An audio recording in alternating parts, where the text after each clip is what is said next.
I have a question from YouTube. Very beautiful question from Waking Agent. Wouldn't awareness be aware of why the universe or cosmos or whatever you call experience is? Like there is no denying that there is a Samuel, even if Samuel is temporary. I notice you speak about the human you are aware of in third person. That means Samuel is, and that awareness is aware of Samuel. Why and how is Samuel and the cosmos appearing to awareness? In other words, why is there anything for awareness to be aware of? This is a genuine question, not intended to bash anything you say. You are not wrong.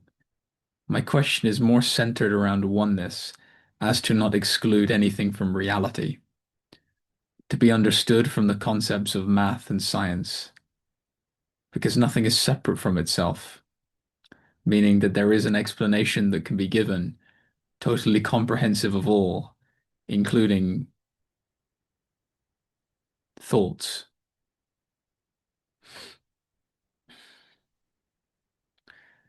So, first of all, let's establish the fact that awareness, what is being stated here as awareness, is the ultimate reality of existence, that it is the only infinite eternal presence that is the substance and source of the entire cosmos and universe.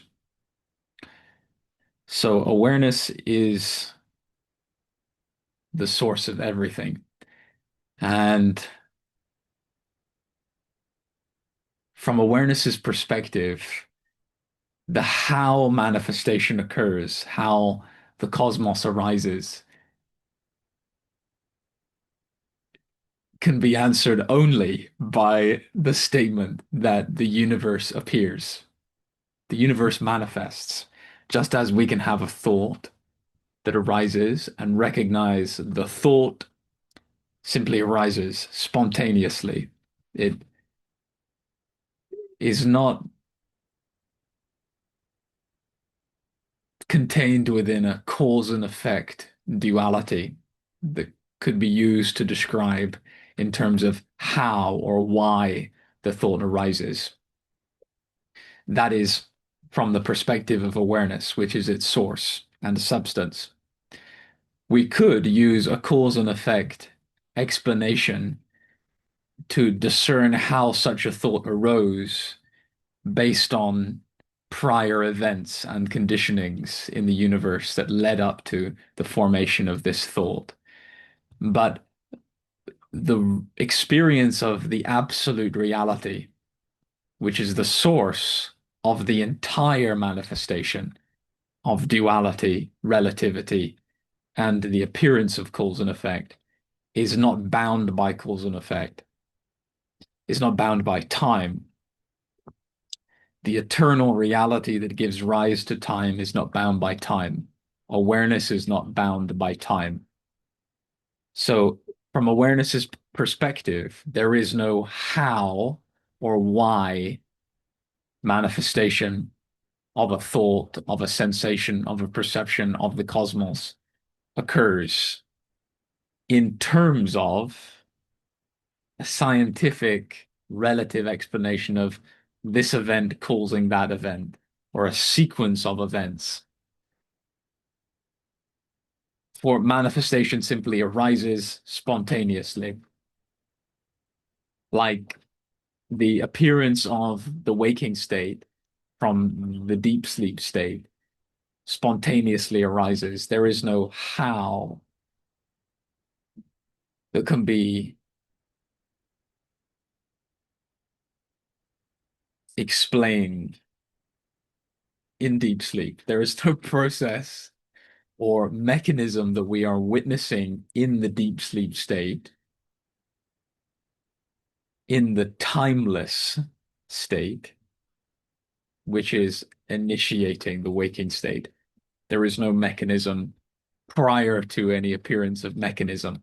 There is no time present prior to the appearance of time that would enclose a process of how or why manifestation occurs.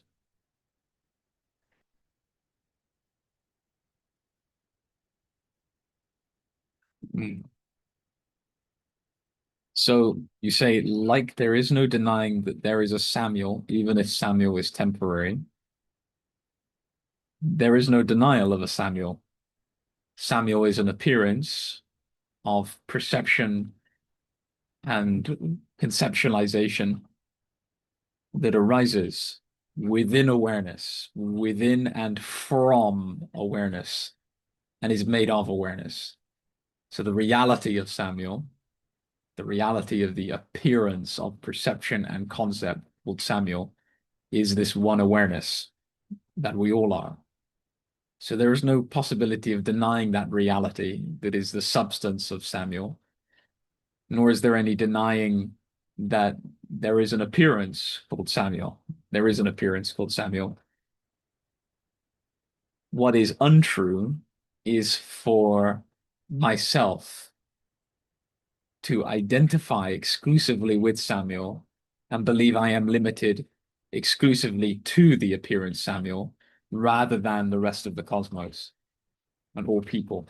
The truth is, we are this one reality that is the substance and reality of everyone and everything, not exclusively limited to a particular person. You say, I notice you speak about the human you are aware of in third person. Yeah, I'm aware of the personage, Samuel, in the same way that I'm aware of the guitar, the same way that I'm aware of the sound of rain, the same way that I'm aware of the chair. They are all objects of perception that are arising within me. They are all interconnected cells within one cosmic body. Not one cell is closer to the cosmic body than any other cell. And what I am and what we all are is this one cosmic body that is made of infinite awareness.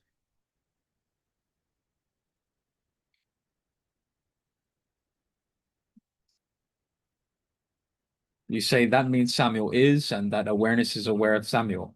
Samuel, I wouldn't say is, to be very technical and philosophical, I would say Samuel exists. Samuel is an emergence, a standing out, or a movement from pure isness or being. That is what existence means. So Samuel is a movement or an appearance, so exists. Samuel is not fundamental to the isness of being. So Samuel, in that sense, is not. But evidently, Samuel exists. Samuel is not fundamental to isness, fundamental to the eye of awareness that we all are. Why and how is Samuel and the cosmos appearing to awareness? We cannot know other than it is. Samuel is appearing, the cosmos is appearing. Like I said earlier, there's no cause and effect fundamental to awareness, no process of time fundamental to awareness prior to the appearance of time and manifestation. So there's no way of discerning how manifestation arises except that it does manifest. It spontaneously occurs, uncontrollably occurs, without any deliberation on behalf of awareness. In other words, you say, why is there anything for awareness to be aware of? Well, we cannot answer that other than that there is something for awareness to be aware of. Just as we cannot really know why awareness is. Awareness is, and awareness is eternal, timeless. So there's no other reality that would be the cause of awareness and that we could refer to and somehow comprehend that awareness was caused or that there was a why awareness is. Awareness just is. The mind cannot apprehend the nature of eternity and timelessness. The mind is trying, in this case, to put awareness or eternity into the limitations of time and cause and effect. But the mind will always fail because awareness precedes the appearance of the mind.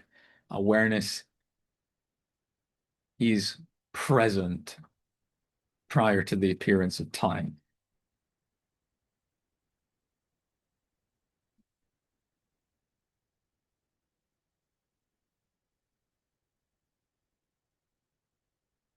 So what I'm suggesting here is not to exclude anything from reality.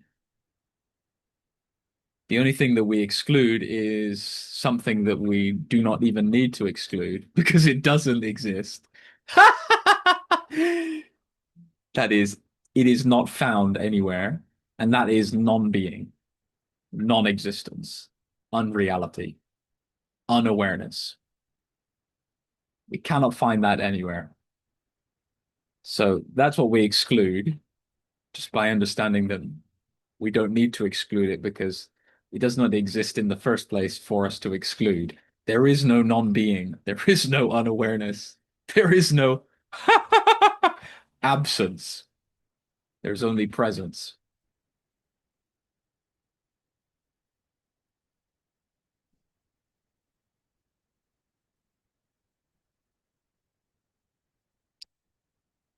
You go on to say that you suggest that there is an explanation that can be given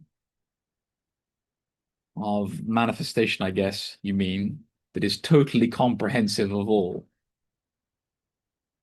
So there could be an explanation or a theory that explains the cosmological manifold and the phenomena therein of how they all interrelate and interconnect.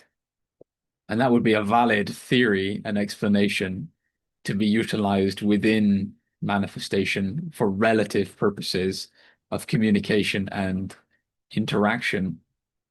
But that explanation would never explain how being or awareness is. Because being and awareness, which are one presence, are eternal and infinite. They are beyond explanation. They are beyond apprehension by the mind.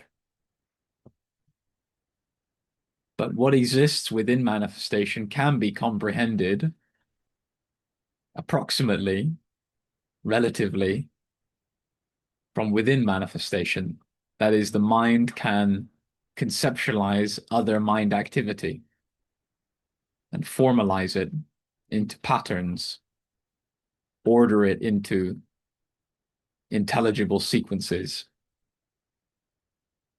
that can map the phenomena that it observes. So that's a valid endeavor. But the mistake would be to conflate that explanation of how manifestation works from within manifestation, how the cosmological manifold works, with how manifestation occurred in the beginning. We cannot explain that because there is no objective content prior to manifestation to apprehend for the mind. There's nothing there for the mind to grasp, to put it in terms of how and why. So I hope this wild response is helpful, and I would love to hear if there's any feedback or anything you would like to clarify.